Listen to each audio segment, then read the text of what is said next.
Hello दोस्तों, नमस्कार। स्वागत है आप सभी का फिर से एक और नई वीडियो में। दोस्तों, आज के वीडियो में हम आपको सिखाने वाले हैं संख्या में इकाई का अंक ज्ञात कैसे करते हैं। जी हाँ दोस्तों, पिछले वीडियो में मैंने आपको सिखाया स्थानीय मान और इससे पहले जातीय मान सिखाए थे।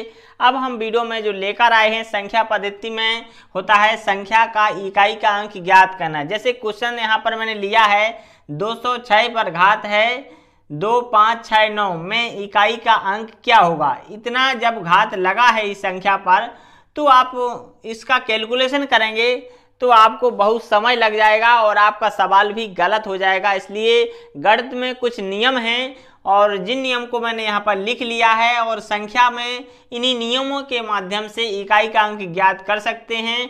बिल्कुल चुटकियों में आप इस सवाल को सॉल्व भी कर सकते हैं, सिर्फ इसके आपको समझना होगा। इसलिए आप वीडियो को एंड तक देखें और चैनल पर नए आए थे तो चैनल को सब्सक्राइब जरूर कर लें। दोस्तों, वीडियो को बिना समय गंवाए स्टार्ट कर लेते हैं। पहला नियम समझते हैं। संख्या का इकाई का अंक ज्ञात करने का जो नियम है इसमें आपको पहले समझना होगा कि इकाई के अंक की पुनरावृत्ति रिपीटिंग प्रत्येक 4 चरण यानी स्टेप के बाद होती है, चाहे घात कुछ भी हो। अगर मान लीजिए जैसे कोई संख्या है 2, 5, 6, 3 इस तरीके से, इस पर घात है 4, 2, 1, इतना अगर घात लगा हुआ है, अगर इसका आप जो है आपस में गुणा करेंगे तो आपको इसमें बताया गया है प्रत्येक 4 चरण के बाद होती है इकाई के अंक की पुनरावृत्ति। जैसे ऐसे लिखा जाएगा, कोई भी इकाई का अंक है 3 है, जैसे 2, 5, 6, 3, फिर आएगा 2, 5, 6, 3।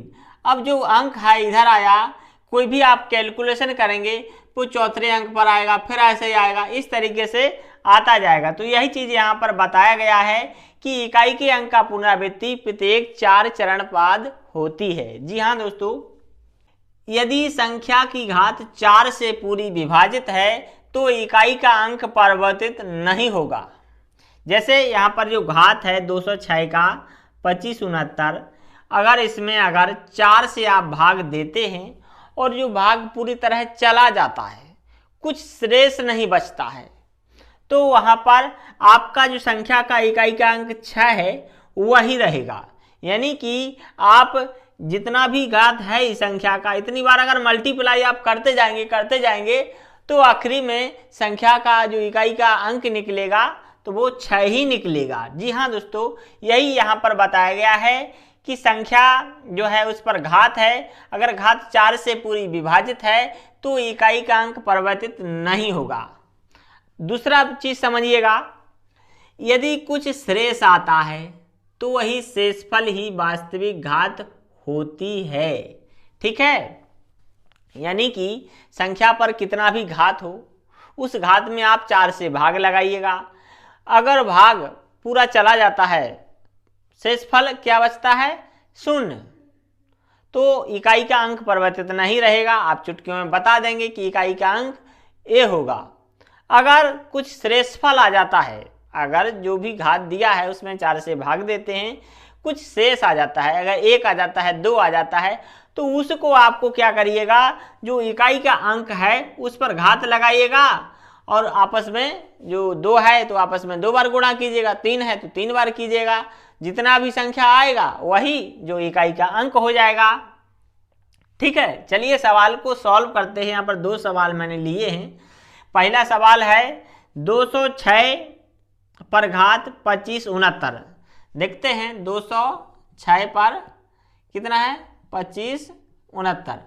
यहाँ पर बताया गया है कि घात 4 से पूरी विभाजित है तो इकाई का अंक परिवर्तित नहीं होगा। कुछ शेष आता है तो वही शेषफल ही वास्तविक घात होगा। ठीक है, आप देखेंगे 2569, इसमें भाग लगाएंगे 4 से, 4 छंग 24, 1 बचेगा, इसका अंक लेंगे 16, 4 चुको 16, कट जाएगा पूरा, 9 यहाँ पर लेंगे, 4 दूना 8, तो यहाँ पर शेषफल कितना बच गया 1 जो शेषफल बचा है तो इकाई का अंक कितना है इसमें 6 है, 6 पर घात कितना रहेगा 1, किसी भी संख्या पर अगर एक घात है तो उसका मान कितना रहेगा, उतना ही। तो इसमें क्या है, इकाई का अंक कितना रहेगा, 6। ठीक है, यही आंसर होगा। दूसरा क्वेश्चन देखिएगा, 35 27 में घात है 654। देखिएगा 35 27 पर घात है 654। 654 में क्या करिएगा आप, 4 से भाग लगाइएगा। 4 एकम 4, 2 बचेगा, 5 का यहाँ पर लेंगे, 4 छंग 24, 1 बच जाएगा, 4 यहाँ पर ले लेंगे, 4 तिया 12, कितना बचेगा, 2। शेषफल कितना बचा, 2। तो इकाई का अंक कितना है, 7 है।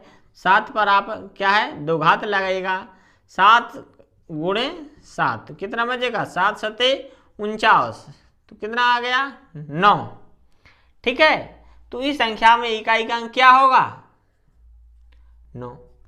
तो दोस्तों जो मैंने यहाँ पर दूसरा नियम बताया है, इसको ध्यान में रखिएगा। किसी भी संख्या पर कितना भी घात हो उसमें 4 से भाग लगाइएगा।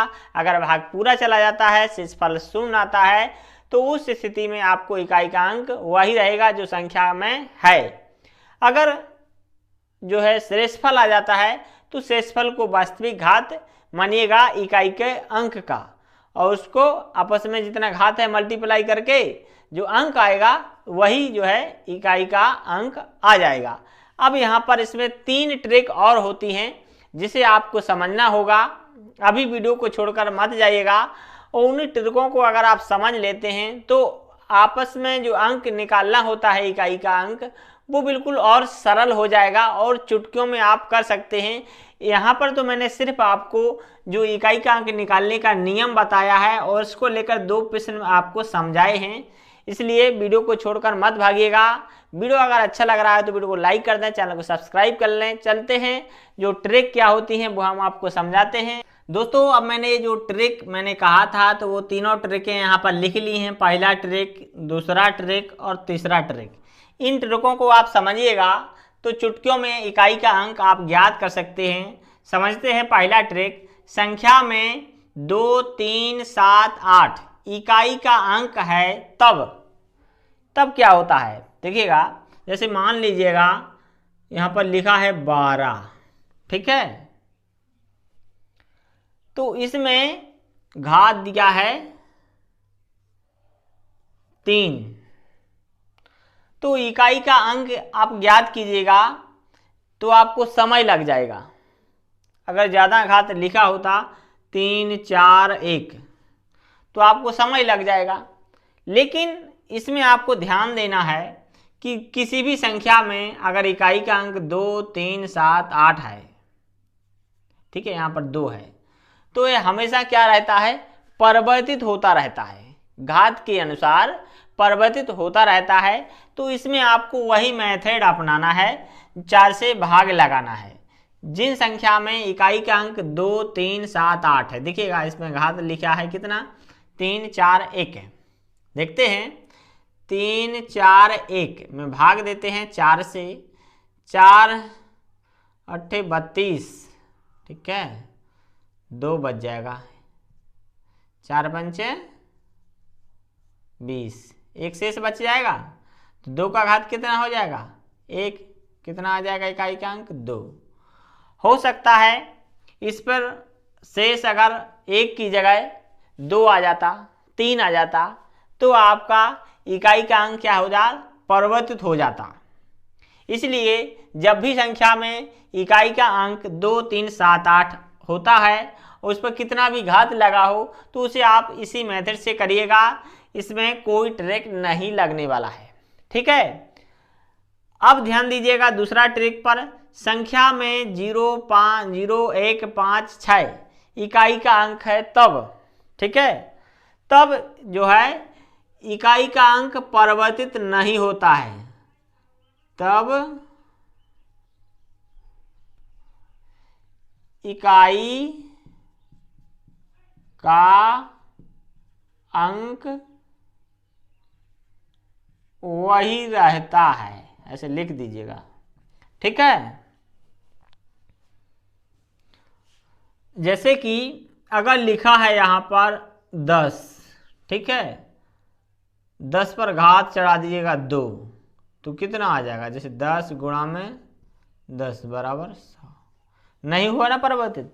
अगर लिखा है 5 पर घात जो है 3, तो कर दीजिएगा यहाँ पर 5 गुना 5 गुना 5, 5 25 पंचा 125, 125, कोई परिवर्तित नहीं होगा। तो ऐसे सवाल आप ध्यान दीजिएगा, इसमें आपको कहीं भाग नहीं देना है। कोई भी संख्या है उसमें 0 1 5 6 है, एंड में कितना भी घात लगा है और इकाई का अंक पूछा जाए तो ऐसे में आपको सिर्फ वही अंक रख देना है। ठीक है। तीसरा ट्रिक को और समझ लीजिएगा। अगर संख्या में 4 और 9 इकाई का अंक है तब क्या होगा।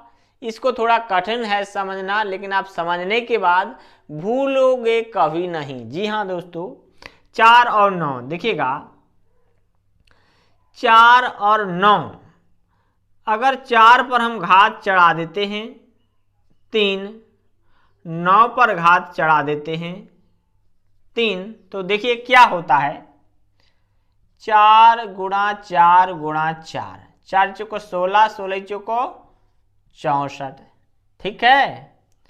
9 देखिएगा, 9 गुणा 9 गुणा 9, 9 9 81, 81 गुणा में 9 करेंगे तो 9 एकम 9, 9 8 72। ठीक है, 729 हो जाएगा। अब देखिएगा 4 में जो है 4 ही रहा इकाई का अंक, 9 में 9 ही रहा। देखिएगा ये था विषम घात।